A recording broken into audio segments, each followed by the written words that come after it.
May naipon akong 10K, pwede na ba itong panimulang pang-invest sa Philippine stock market? Pwede mo na talagang pang-invest yung buong 10K na yan sa Philippine stock market. Dahil ang charges naman ay for every buy and sell lang. Kung wala kang bibilin or wala kang ibebentang stocks, walang charge. Actually, pwede mo nga gawin yan na parang bank savings account. Mag-iipon ka and then i-fund mo yung iyong online traders account para makapag-ipon ka at hindi mapunta sa wala ang perang pinaghirapan mo.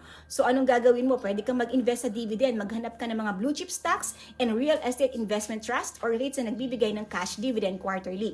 Para naman habang OFW ka, employed ka, ay makaipon ka at mapaghandaan mo ang iyong retirement. So instead of putting your money in the bank, why not put it in the blue chip stocks or REITs na nagbibigay ng quarterly dividend? Kasi alam naman natin na ang kita sa bank savings account ay kakarampot lang. Listahan ng mga legit stock brokers sa Philippine stock market.